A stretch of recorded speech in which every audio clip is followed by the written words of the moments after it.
Dear students, आज अपन पढ़ेंगे corrosion के बारे में। कोरोजन एक ऐसी रासायनिक प्रक्रिया है जो वातावरण में, नेचर में अपने आप होती है। इसको बीटेक के कोर्स में, इंजीनियरिंग केमिस्ट्री के कोर्स में ये पढ़ा जाता है। एक चैप्टर है इसमें जिसके बारे में विस्तार से अपन इसको पढ़ेंगे। इसको बीटेक लेक्चर सीरीज के रूप में जो इम्पोर्टेंट टॉपिक हैं, जैसे बीटेक में वाटर के बारे में आप पढ़ते हैं, कोरोजन के बारे में पढ़ते हैं, फ्यूल्स के बारे में पढ़ते हैं, अलग अलग लेक्चर के माध्यम से इसको समझाया जाएगा। इस कोरोजन टॉपिक को 5 या 6 लेक्चर के रूप में विस्तार से पढ़ाया जाएगा, जिसमें पहला लेक्चर जो है वो उसका इंट्रोडक्शन, कॉज और सिग्निफिकेंस पे है। तो इंट्रोडक्शन, कॉज और सिग्निफिकेंस को अपन विस्तार से इस लेक्चर के द्वारा, इस वीडियो लेक्चर के द्वारा पढ़ेंगे। अब यदि देखें अपन, ये इस तरह का यदि कोरोजन का उदाहरण है जिसमें आप पानी की टंकी देख रहे हैं, तो पानी की टंकी या मशीन का ऐसा पार्ट है जिसमें पेंदे पर आप ये चीज देखेंगे कि यहाँ पर ये इस तरह से लोहा गलना चालू हो जाता है। लोहे की इस तरह से यहाँ पर ये पपड़ियां बनने लग जाती है जो उसके सतह से उतरनी चालू हो जाती है। तो ये एक उदाहरण है। इसी तरह से आप देखेंगे कि यदि लोहे की कोई वस्तु है या इस तरह का कोई पदार्थ है तो उसमें ये इस तरह से छोटे छोटे छेद होने लग जाते हैं। ये देखिए आप, ये छोटे छोटे इस तरह के ये जो छेद हो रहे हैं, ये इसको धीरे धीरे गला देंगे। तो ये एक ऐसे उदाहरण है जो अपने दैनिक जीवन में आप यहाँ वहाँ हमेशा इसको देखते हैं। अब आप देखिए, यदि अपन इस लेक्चर सीरीज में देखें तो जो पढ़ना है अपने को, इंट्रोडक्शन, कॉज ऑफ कोरोजन और significance of corrosion for engineer. तो इस लेक्चर 1 में इन 3 पार्ट को अपन डिटेल में पढ़ेंगे। किस किस को? एक तो इंट्रोडक्शन को, कॉज ऑफ कोरोजन यानी कोरोजन के क्या कारण हैं, और ये कोरोजन एक इंजीनियर के रूप में क्यों महत्वपूर्ण है, उसका क्या सिग्निफिकेंस है।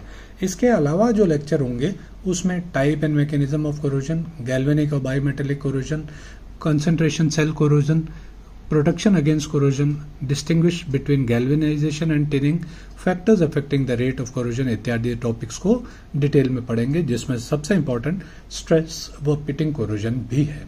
अब अपन पढ़ते हैं इंट्रोडक्शन ऑफ कोरोजन। एक्चुअल में कोरोजन क्या है? देखिए, अलग अलग परिभाषा है।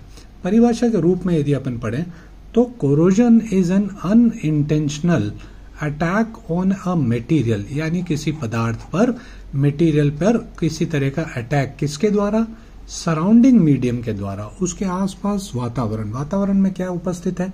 पानी भी उपस्थित है, हवा भी उपस्थित है, गैसेस भी है, तापमान है, इन सब का मिला जुला प्रभाव, अनइंटेंशनल यानी जानबूझकर नहीं, वह स्वतः ही होगा।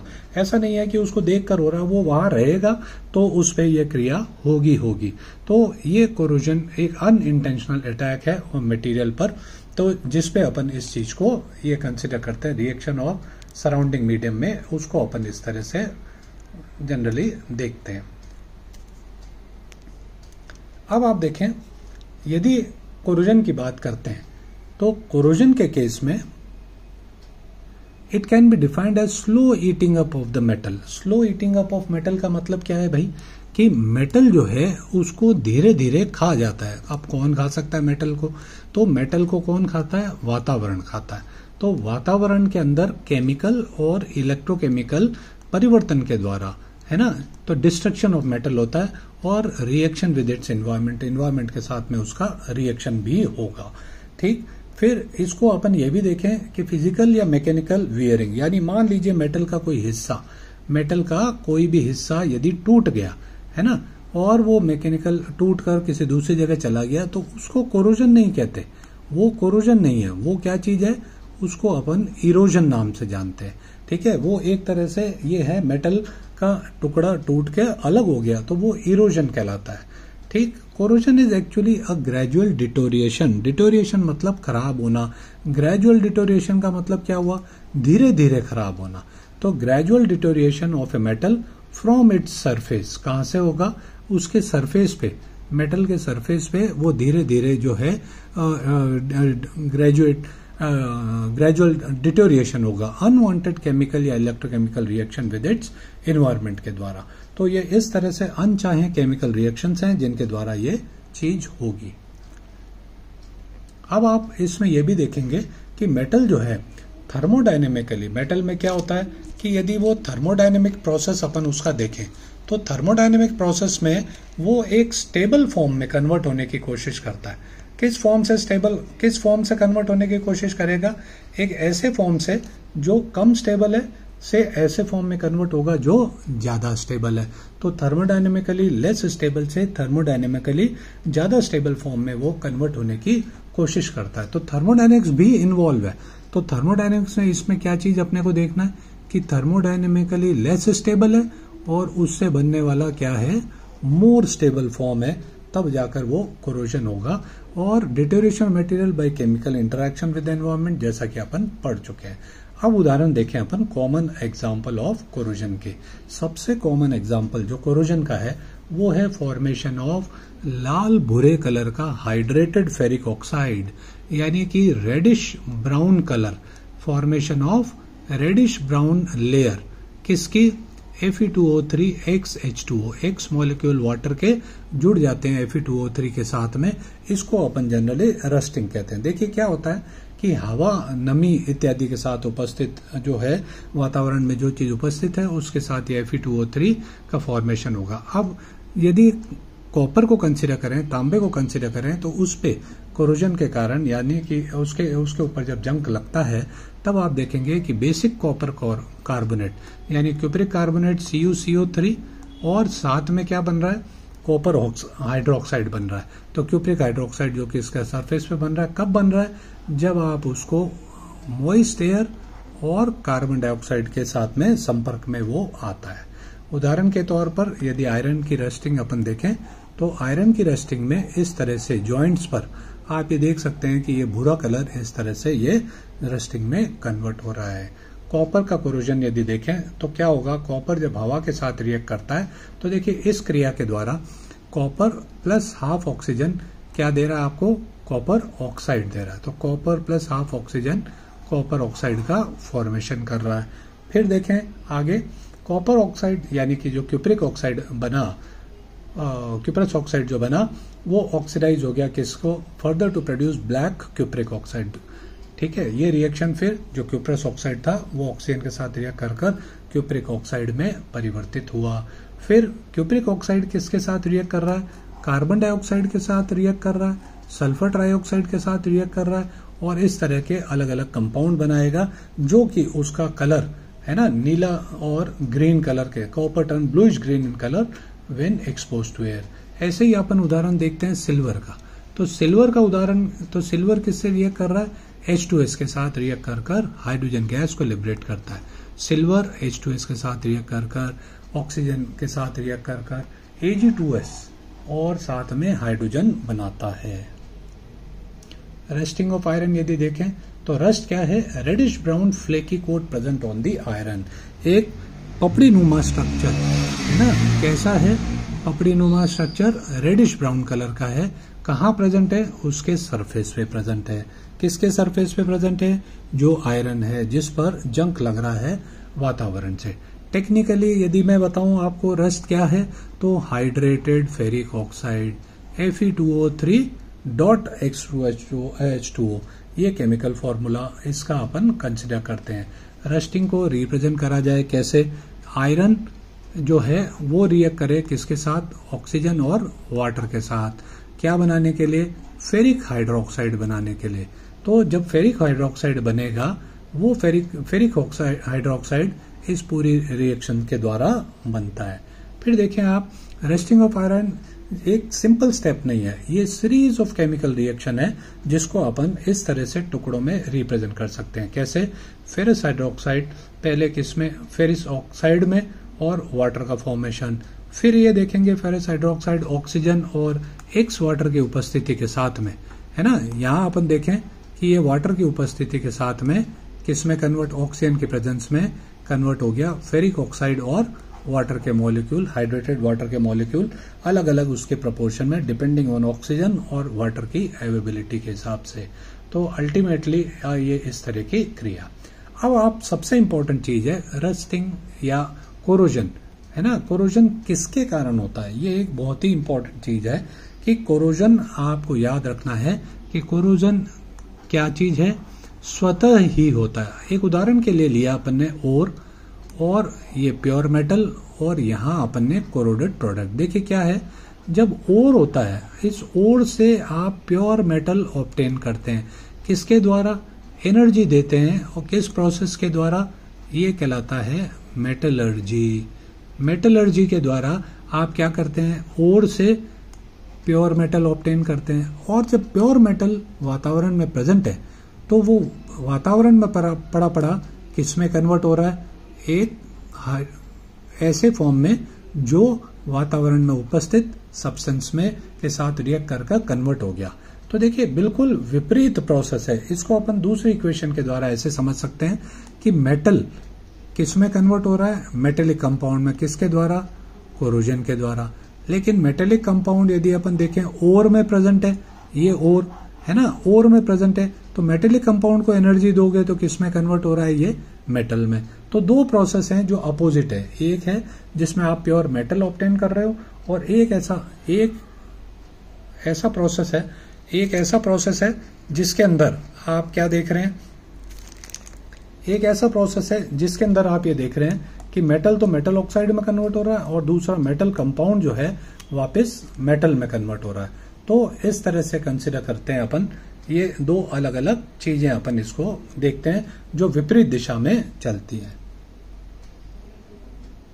नेचुरल प्रोसेस यदि देखें तो मोस्ट ऑफ द मेटल, अधिकतर जो मेटल्स हैं वो आप देखोगे कि किसके अलावा, प्लेटिनम, गोल्ड इत्यादि के अलावा, exist in nature in the form of oxides. यानी ये खुले नहीं मिलते, ये किसके फॉर्म में मिलते हैं? ऑक्साइड के फॉर्म में, सल्फाइड के फॉर्म में, क्लोराइड्स के फॉर्म में, कार्बोनेट के फॉर्म में, एटसेट्रा।